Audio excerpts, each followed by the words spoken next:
Tema kita adalah cerminan Allah. Ini salah satu topik yang paling penting dalam hidup kita. Kita mengenal dan mengetahui siapakah diri kita ini. Kalau kita tidak tahu siapa kita tidak tahu kemana kita akan melangkah dalam hidup ini. Nah, saudaraku, begitu banyak orang tertipu dalam kehidupannya, mencoba bercermin, memakai cermin dunia ini, saudaraku. Tetapi cermin yang benar itu adalah firman Tuhan. Kalau kita mau mengetahui siapakah diri kita ini, saudaraku, kita perlu tahu, kita perlu bercermin dengan cermin yang benar. Kalau kita memiliki cermin yang benar, kita melihatnya dari kebenaran firman Tuhan, maka kita akan menemukan siapakah diri kita yang sejati, siapakah diri kita yang sesungguhnya. Mengapa kita adalah cerminan Allah? Firman Tuhan berkata begini, kita dijadikan, diciptakan Allah di dalam kandungan ibu kita, dan Allah bahkan mengenal kita sebelum Dia membentuk kita. Saudaraku, pemazmur berkata bahwa Allah membentuk kita di dalam kandungan ibu kita, dan Allah bahkan mengenal kita sebelum Dia membentuk kita. Wow, dahsyat sekali. Nah, saudaraku, itu artinya bahwa di dalam diri kita ada benih Allah. Ya, bisa saudara bayangkan, ya, benih Allah ada di dalam diri kita. Ketika Allah menjadikan manusia, Dia menghembuskan nafas hidup ke dalam diri kita. Saudaraku, itu artinya roh Allah ada di dalam diri kita. Buatan adalah cerminan pembuatnya, atau pembuatnya dicerminkan oleh buatannya. Mobil, saudaraku, ya harganya berbeda. Kalau dia buatan Jepang sama buatan China sama buatan Eropa, saudaraku. Handphone juga berbeda. Mungkin bentuknya sama, tetapi buatannya berbeda, harganya juga berbeda. Nah, saudara bisa bayangkan, saudaraku, kita adalah buatan Allah katanya, dan seharusnya sesungguhnya kita ini mencerminkan Allah di atas muka bumi ini.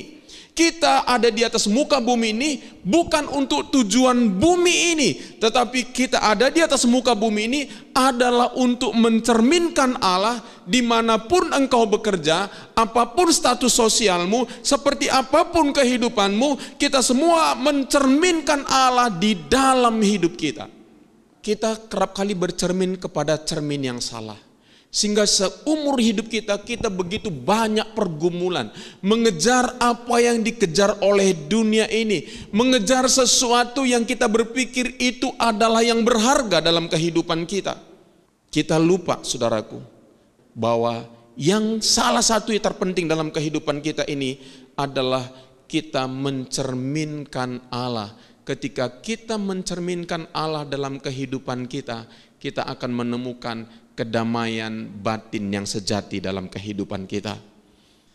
Firman Tuhan berkata seperti ini, sebab engkaulah yang membentuk buah pinggangku, menenun aku dalam kandungan ibuku. Nah, saudara lihat, menenun itu artinya, saudaraku, satu-satu, bukan pabrikan.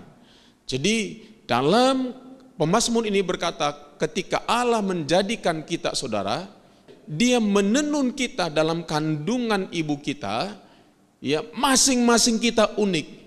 Kita punya kecenderungan memuliakan Tuhan dengan cara yang unik. Dan semuanya kita, saudaraku, bisa saling memperlengkapi satu dengan yang lain di dalam memuliakan Tuhan. Saya bisa melihat kemuliaan Tuhan lewat hidup saudara, dan saudara bisa melihat kemuliaan Tuhan dalam hidup saya. Wow, betapa luar biasanya. Itulah sebabnya kita perlu bersyukur setiap hari kepada Tuhan. Kadang-kadang kita hanya bersyukur ketika kita mendapat berkat dalam hidup kita. Seharusnya dengan keberadaan kita saja, dengan hidup kita saja, kita harusnya bersyukur kepada Tuhan. Karena masing-masing kita mencerminkan kemuliaan Allah. Siapa kita? Ya, saudaraku, tadinya adalah orang yang berdosa, hidup di dalam dosa, saudaraku, dipilih Allah. Dijadikan Allah menjadi milik kepunyaannya, menjadi anaknya, dan sebuah hak istimewa. Saudara, kadang-kadang sebagai orang tua, ya, bilang kepada anaknya begini, jangan malu-maluin papa dong, gitu ya. Nah, tetapi Allah, saudaraku, tidak pernah mengancam kita dengan perkataan itu. Allah tidak pernah, saudaraku, malu terhadap kita sebagai anaknya. Bahkan kerap kali kita yang malu sebagai anak Allah, saudara. Padahal Tuhan tidak pernah malu, saudaraku, mengakui kita sebagai anaknya. Firman Tuhan berkata, aku bersyukur kepadamu oleh karena kejadianku dahsyat dan ajaib. Ajaib apa yang kau buat dan jiwaku benar-benar menyadarinya.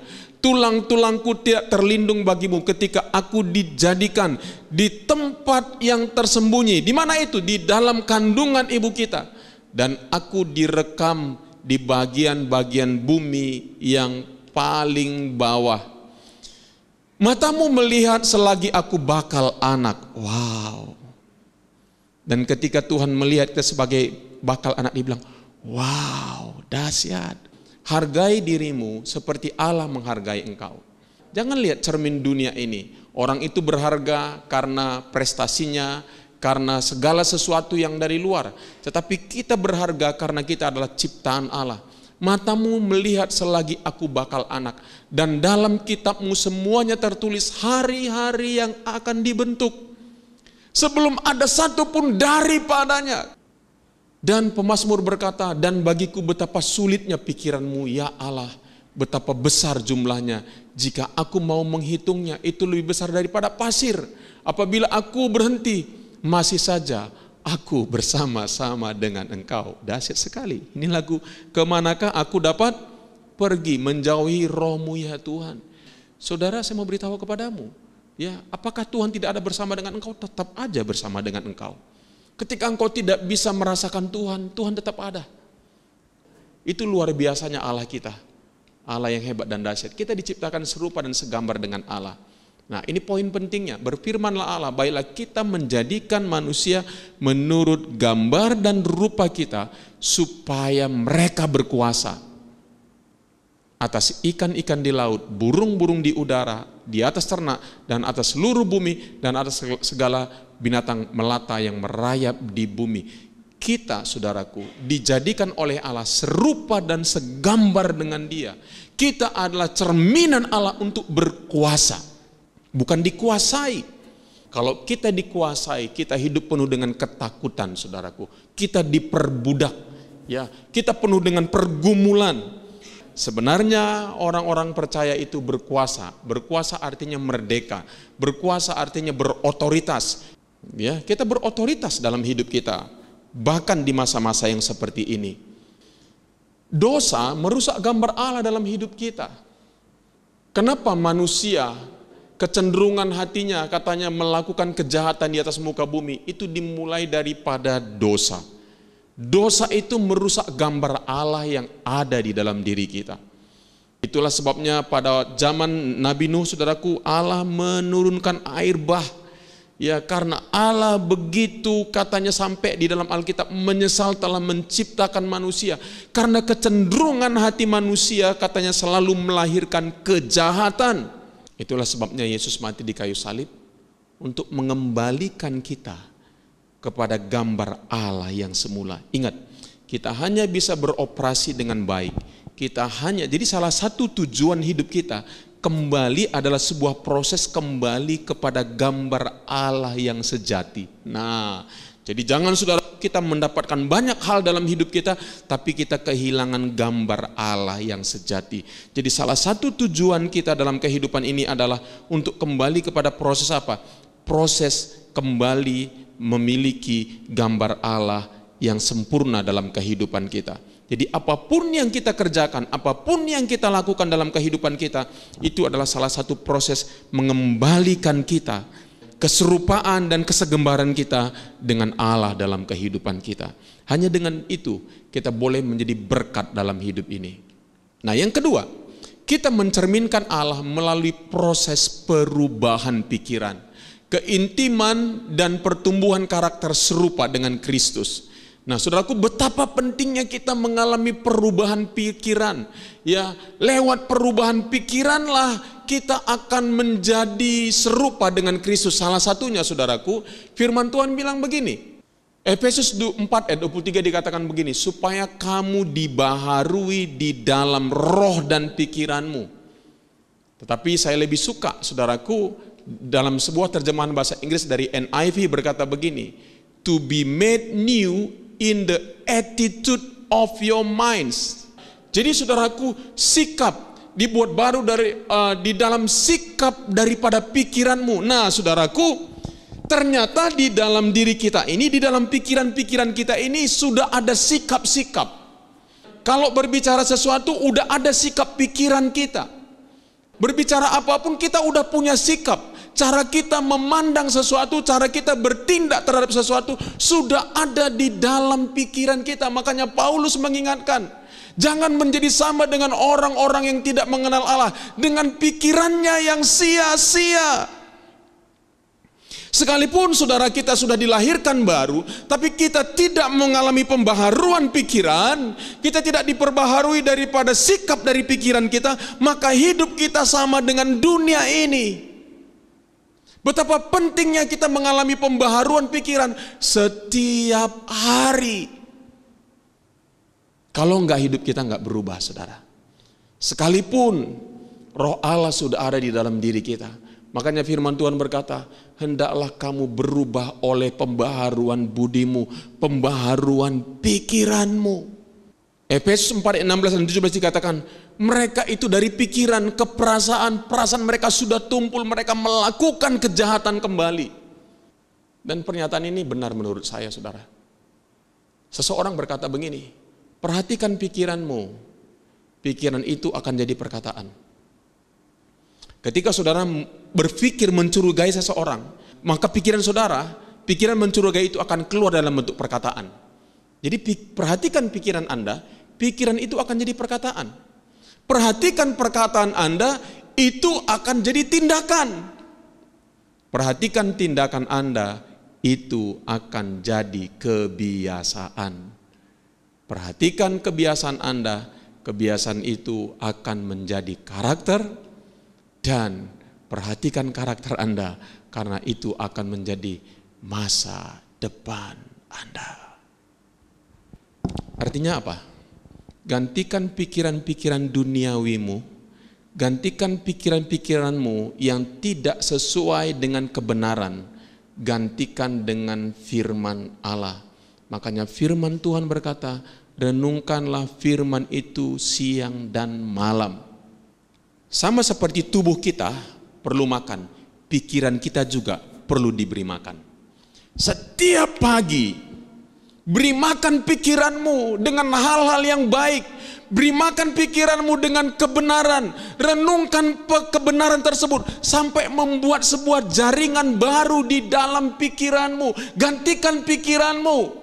Dulu saudaraku selalu ada tekanan waktu bangun pagi. Kenapa itu?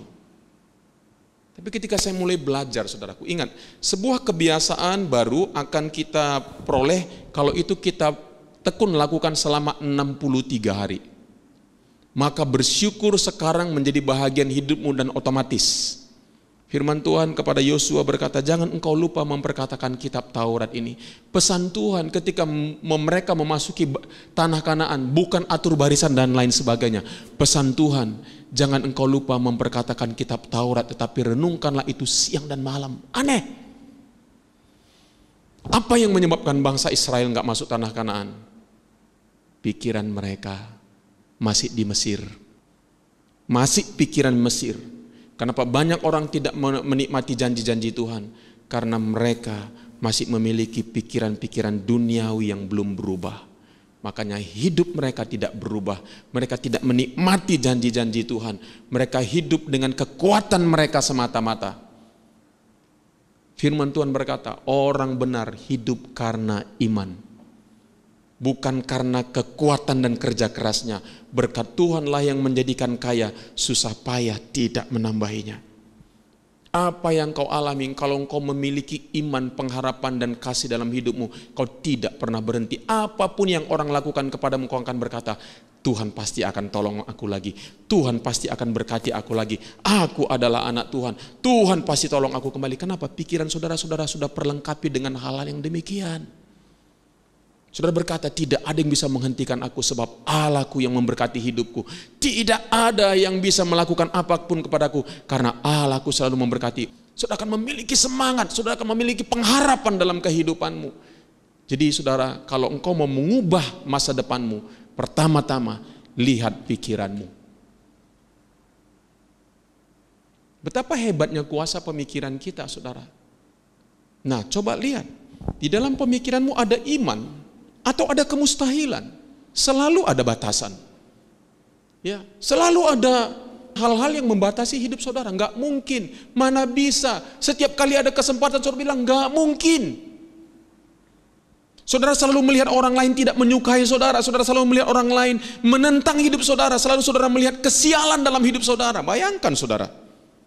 Itu artinya pikiranmu bekerja menentang engkau, bukan untuk kebaikanmu. Kalau engkau berpikir, saudaraku, dalam kehidupanmu bahwa orang-orang mengasihimu, Tuhan dulu pertama siapa? Tuhan mengasihimu, Tuhan mencintaimu, Tuhan sayang kepadamu, Tuhan mengampunimu. Itu artinya pikiran-pikiranmu bekerja untuk kebaikan hidupmu.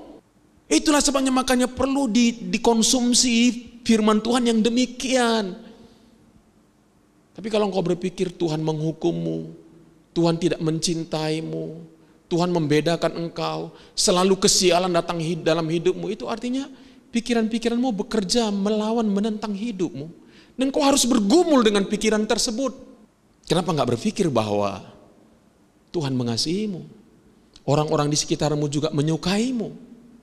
Tapi kalau mereka ternyata tidak menyukaimu, it's okay, itu problem mereka, bukan problemmu. Coba cek pikiran saudara. Apakah pikiran-pikiranmu bekerja untuk kebaikanmu? Ataukah pikiran-pikiranmu bekerja melawan hidupmu? Apakah pikiran-pikiranmu memikirkan hal-hal yang suci? Atau pikiran-pikiranmu selalu memikirkan hal-hal yang jorok, hal-hal yang najis? Itu sedang melawan hidupmu, akan menghancurkan hidupmu, akan menghancurkan masa depanmu. Setelah kita lahir baru dan Roh Allah berdiam di dalam diri kita, itu artinya kita dapat memiliki persekutuan yang intim dengan Tuhan dan kita punya potensi. Ini dahsyat. Potensinya apa? Hidup sekualitas dengan Allah seperti Yesus ketika hidup di dunia ini. Siapa ingin yang hidup sekualitas dengan Allah? Saya kepengen. Dan apakah itu mungkin? Bisa. Kenapa? Karena Roh Allah diam di dalam diri kita. Nah, ada sebuah pernyataan yang bagus seperti ini. Kita menjadi lebih dekat dengan orang yang padanya kita sering berdoa bersama.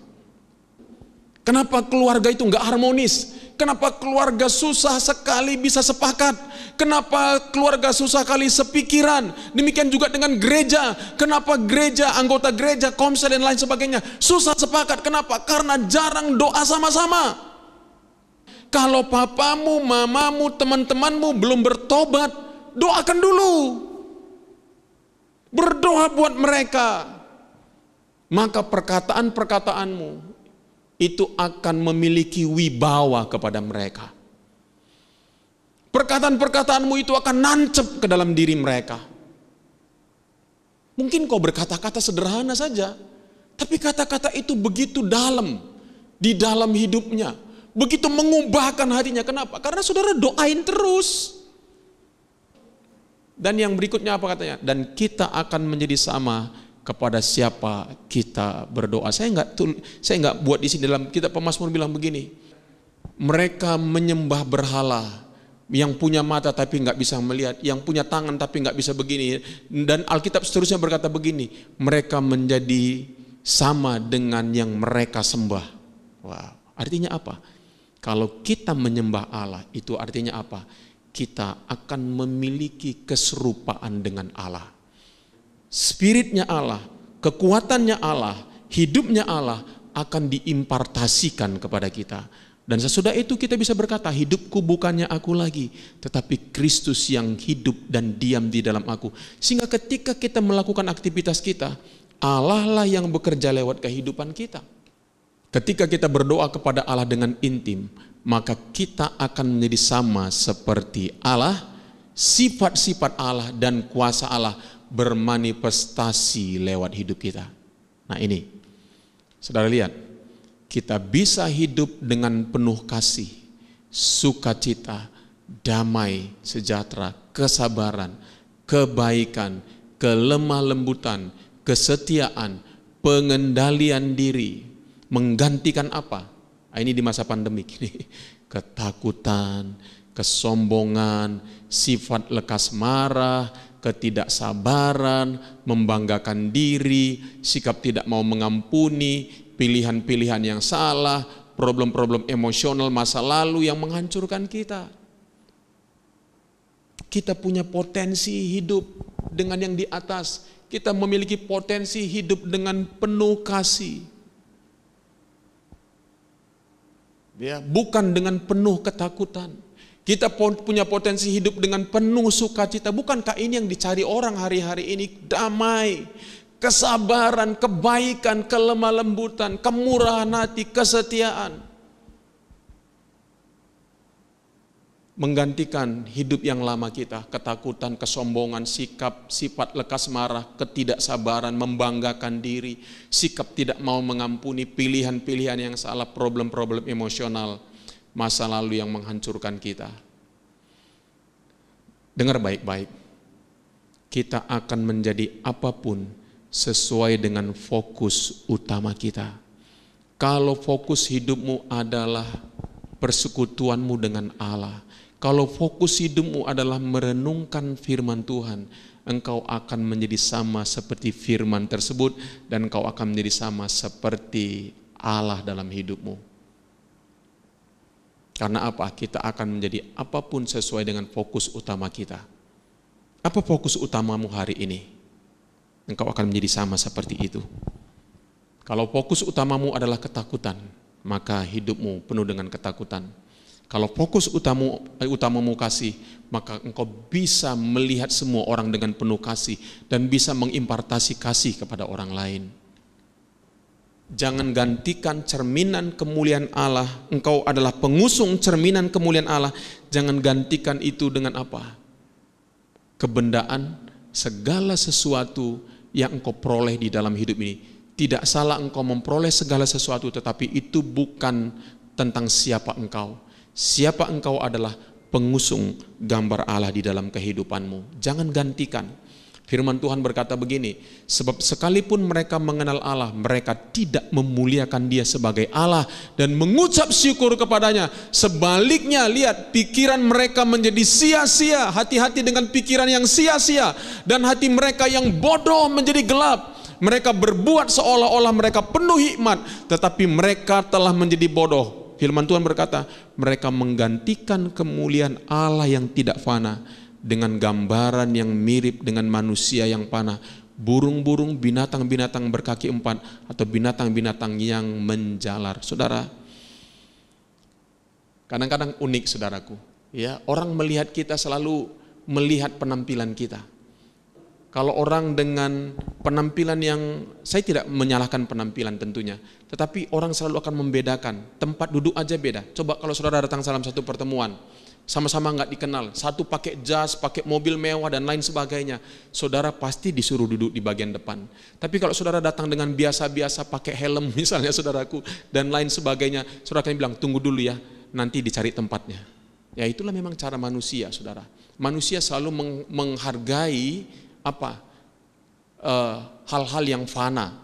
Tetapi Tuhan berkata bahwa jangan kita gantikan kemuliaan Allah yang tidak fana dengan gambaran yang mirip dengan manusia yang fana, burung-burung, binatang-binatang berkaki empat, atau binatang-binatang yang menjalar. Yang terakhir, kita mencerminkan Allah melalui tindakan perbuatan hidup kita sehari-hari.